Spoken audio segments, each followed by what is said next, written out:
today's program, we continue our special series, Hearts and Minds Uplifted, a collection of short articles from the book of the same title. These stories by authors from all walks of life illustrate the tremendous personal growth that can be achieved by cultivating one's character through practicing Falun Gong.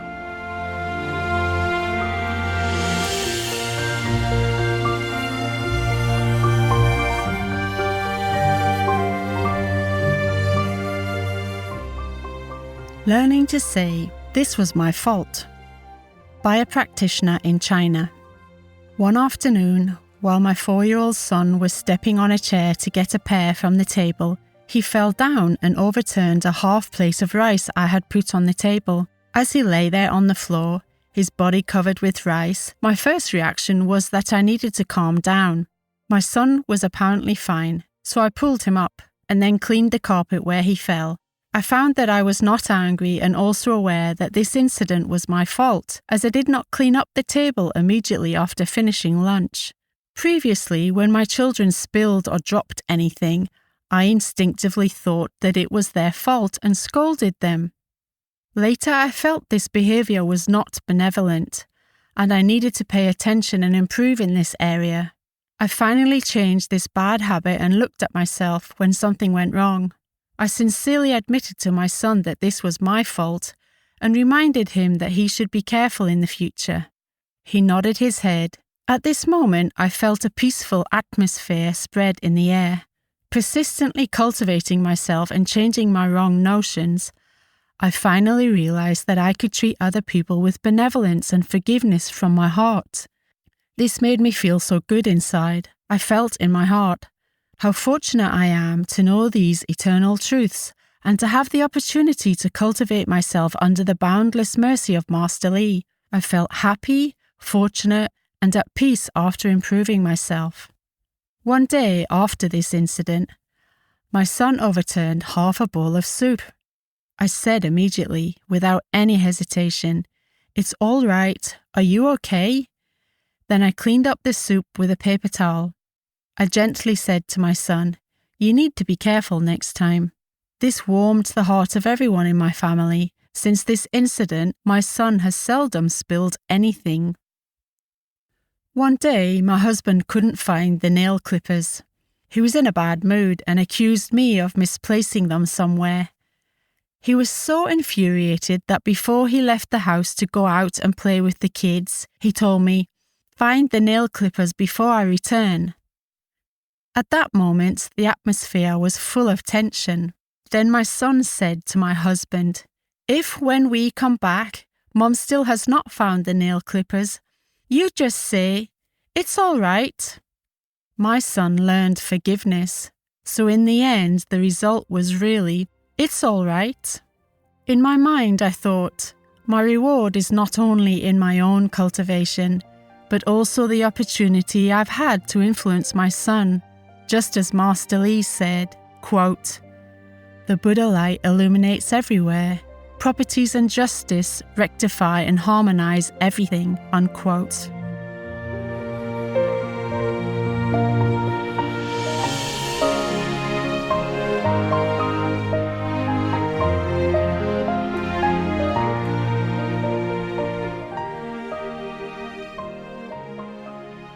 The best decision I ever made. Reflecting on my first year as a Falun Dafa practitioner by a Dafa practitioner in China. As I grew older and experienced many ups and downs in my life, I felt sad and sorry that I was born into a world where people fight when their self-interests are infringed upon in the slightest way. Why has mankind fallen so low and become so corrupt? I asked in despair. Where can I find a piece of pure land? From elementary school to college, I often had the desire to explore the mysteries of life. In 1998, I graduated from a university and started my career. I never stopped my search for the meaning of life. I tried to find answers in books of all kinds, philosophy, Buddhism, and history, etc. I would pick up a book full of hope, but end up putting it down in disappointment. Finally, I stopped looking for answers. I put my heart into poetry, literature, music, and having fun with friends.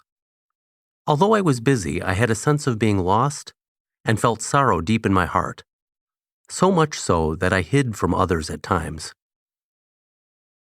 Seemingly by chance, something happened that changed my life at the time of the 2002 Chinese New Year.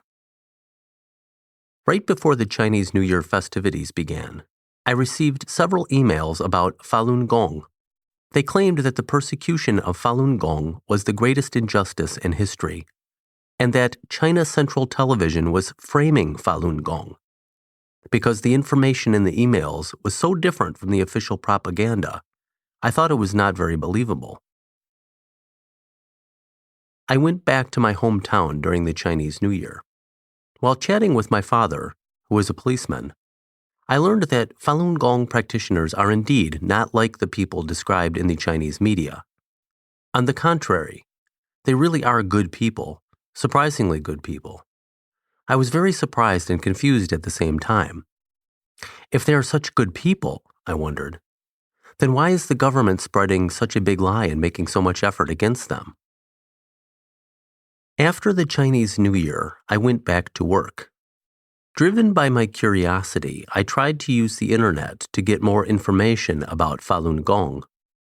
I wanted to visit the Minghui website and see what Falun Gong was all about. When I couldn't break through the internet blockade, I visited a colleague's mother when I heard that she practiced Falun Gong. This lady kindly told me about Falun Gong and described her family situation. She told me about the changes she had experienced since she started practicing in 1996. She told me that her whole family lived in harmony until 1999, when Falun Gong began to be slandered and persecuted by Jiang Zemin and the Chinese Communist Party. Hearing her story was like waking up from a dream. I was shocked by what had happened in the land of China. When I got back home, I watched the video CD she had given me. The video showed an elderly farmer who had walked to Tiananmen Square from Shanxi province just to tell people that Falun Dafa is good. On his journey, he lived and camped in the open and had worn out 9 pairs of shoes. The video showed how the government mischaracterized the appeal that took place on April 25, 1999. Yet the picture showed the facts. About 10,000 Falun Gong practitioners had peacefully appealed to the government. This is a government that has a reputation for brutality. Yet so many people, knowing they could face death, were willing to disregard their own lives and appeal on behalf of Falun Gong. They looked so calm, so peaceful, and so unperturbed. Here was a group of ordinary citizens who were willing to sacrifice so much, not for fame, not for self-interest, but only to clarify the truth to everyone. I was deeply moved by their extraordinary heroism. When I saw that people kept holding up their banners on Tiananmen Square with the words, truthfulness, compassion, forbearance, even when the police were beating them, I could not stop my tears. With extraordinary actions, these people demonstrated unbelievable selflessness and great virtue. They were clearly using their lives to protect kindness, to defend justice, and to call out others' consciences. In an instant, the banners they held above their heads with the 3 words, truthfulness, compassion, forbearance, made me understand everything they were doing. At that moment, I made the best decision in my life, a decision I will never regret. I want to be one of them. On that day, March 3rd, 2002, I declared to my friends, I want to be a Falun Gong practitioner. Seeing their astonished looks, I earnestly explained to them, Falun Gong practitioners have been wrongly accused. They are good people, and they are being persecuted. I am going to tell everyone I know about the truth of the persecution. In the atmosphere of violence and intimidation in China, and out of concern for my safety, my friends immediately called my father and informed him of this shocking news. My father rushed to see me the very next day. My father lectured me for a long time, and I also heard my mother crying over the phone. They were deeply hurt by my impulsive decision. My father knew that Falun Gong is good. In his eyes, however, I was like a moth flying into a flame. My mother didn't understand the truth, and she believed that a person should just go with the flow in all situations. They pressured me to give up my choice. My father even threatened to sever our father-son relationship. Because I chose to cultivate in Falun Gong, my family might become divided. I might lose my job, and I might be put in jail and persecuted at any moment. All of a sudden, I faced a pressure I had never experienced before. At that moment, I began to experience firsthand the unimaginable difficulties behind every step and every decision made by those Falun Gong practitioners. The scene from Tiananmen Square where the banners were recurrently held up high by the practitioners came to my mind. Deep inside my soul, a voice told me, "For justice, for compassion, I will never give in." Finally, I told my father, "Dad, I do not regret my decision, even if I'm going to be put in jail and beaten to death. I will not regret it." Knowing he could not change my mind, my father left feeling disappointed and worried 3 days later. I started to study Master Li's books from Essentials for Further Advancement and Guiding the Voyage to Zhuan Falun. Although my understanding was not deep, my soul was deeply touched over and over again. I was moved and convinced by the profound principles of the Fa. My wish to cultivate became firmer and firmer. All my doubts about human society and life disappeared.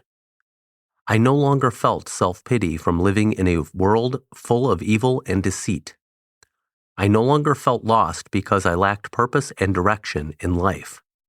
I no longer felt sad for all those sentient beings who could not escape the misery of having feelings such as resentment and hatred. On the contrary, I felt fortunate to be living in the time when Falun Dafa is spreading around the world. I felt very proud of choosing the path of cultivation because this is the path along which I can return to my true self. I felt joyful and encouraged for the infinite grace and compassion that have come to the human world. I started to learn the exercises and went from doing the single leg crossing position to doing the double leg crossing position. I endured fatigue during the standing meditation and the discomfort of the sitting meditation. I became more convinced that Falun Dafa is true to its name and reputation. My confidence in practicing grew as well. Looking back over the past year, I have changed from being hostile toward Dafa to becoming a Dafa practitioner. I am grateful to the unknown practitioner who sent me the email, my father, and my colleague's mother. If it were not for them, I would still be wandering along a path to nowhere. From personal cultivation to validating Dafa, I am grateful for all the help and encouragement from my fellow practitioners. I am also grateful for the teaching and numerous enlightenment opportunities provided by Master Li. Only with all this help and support am I able to improve step by step. Most of my friends think that this choice of mine is rather foolish. They even feel sorry for me. For someone who has not experienced cultivation firsthand, I can understand their confusion. But when a person's heart is filled with concern for others, when a person's heart is filled with kindness and justice, when a person's heart is filled with the truth of the universe, then personal gain becomes insignificant. Nothing can cause a cultivator's firm belief in the universal principles and truth to waver.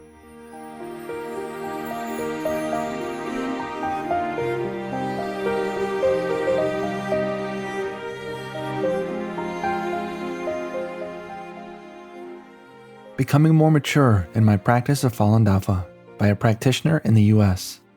It has been almost 2 years since I began practicing Falun Dafa, and in that time, I have encountered unending opportunities for growth and wisdom.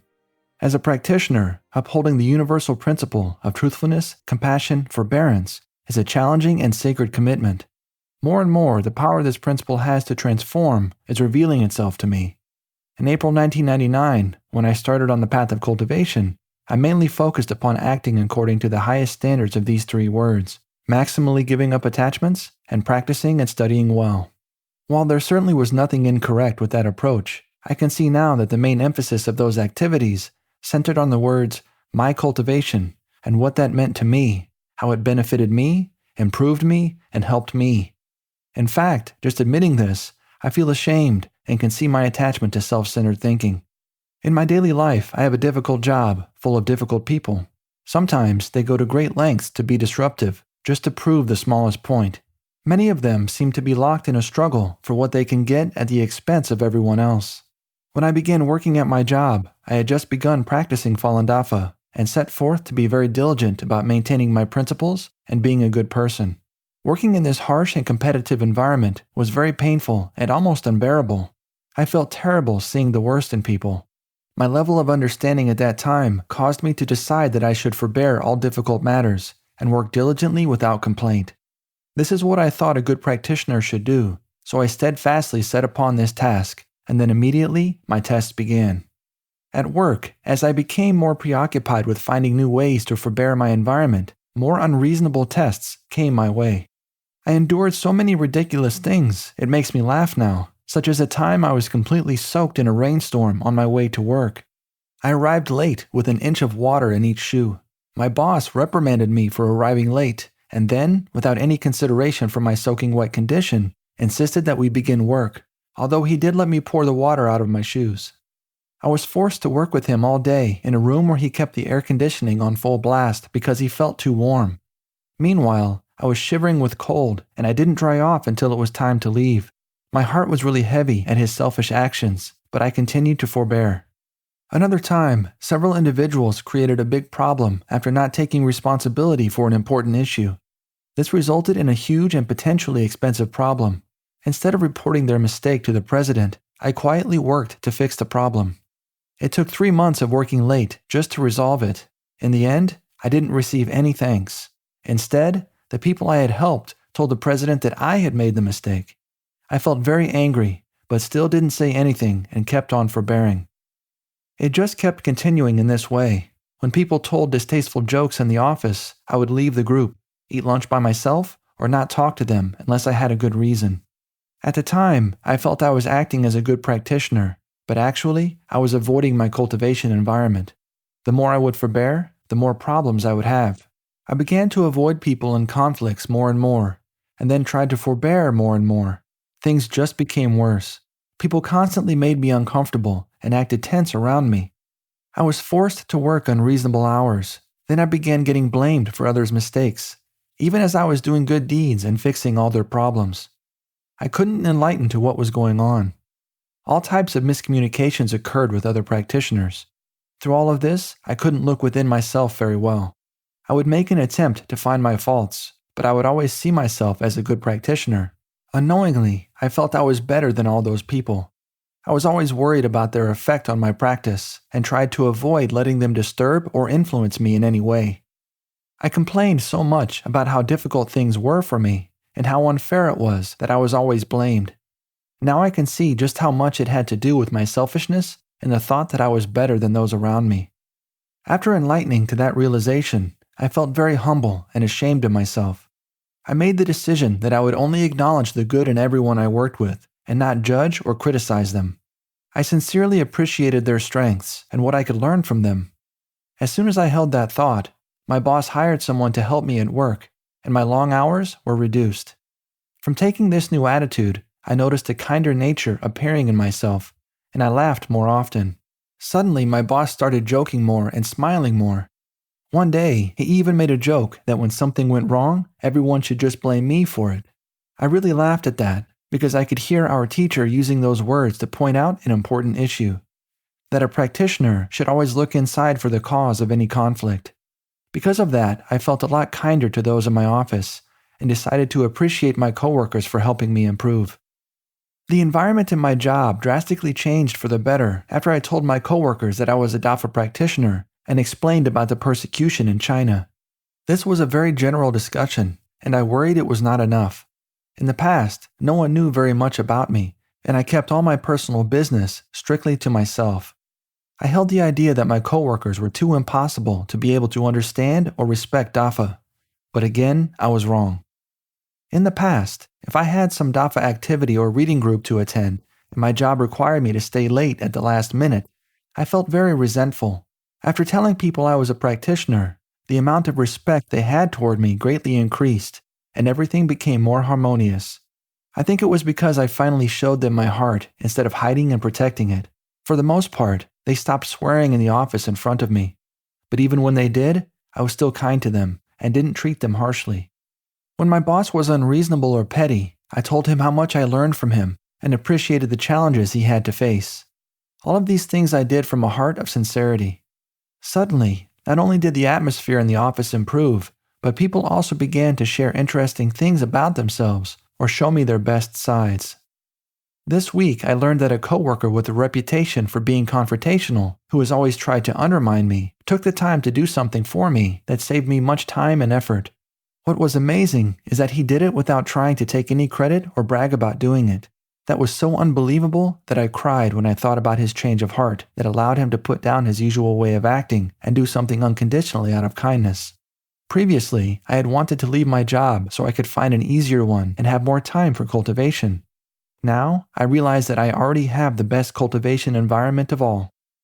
Over the past few months, I have gained a new level of understanding of what cultivation is about. I've completely stopped worrying about the time and space for my personal cultivation, and just want to take advantage of cultivation opportunities, meeting all conflicts with an unmoved heart. In fact, this attitude has improved my cultivation and removed obstacles faster, while my environment has become better and better. As I learned this past year, the next step after personal cultivation is to achieve a more mature view. The concepts that have helped me to improve the most have included putting others' interests first, looking for the opportunity to improve in every activity, and choosing to act based on what is right from 5 principles, not from what I think is right or prefer to do. In all matters, I try to act with a heart of true compassion, and in doing so, I assume that I personally can make a difference instead of waiting for others to take care of the job. In my understanding, all the worries about not having time, who is irritating you, and whether or not you can or can't do something are irrelevant. In becoming a more mature practitioner, I have opened my compassion, raised my level of wisdom, and learned that forbearance means maintaining the highest standard under all circumstances, not just enduring something painful. I feel that my understanding has become deeper.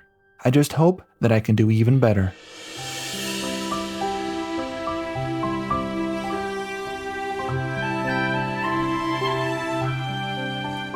Thank you for listening to Hearts and Minds Uplifted, a special series brought to you by Minghui Radio. For more information, including news about the persecution of Falun Gong practitioners in China and experience-sharing stories by practitioners around the world, please visit our website at en.minghui.org.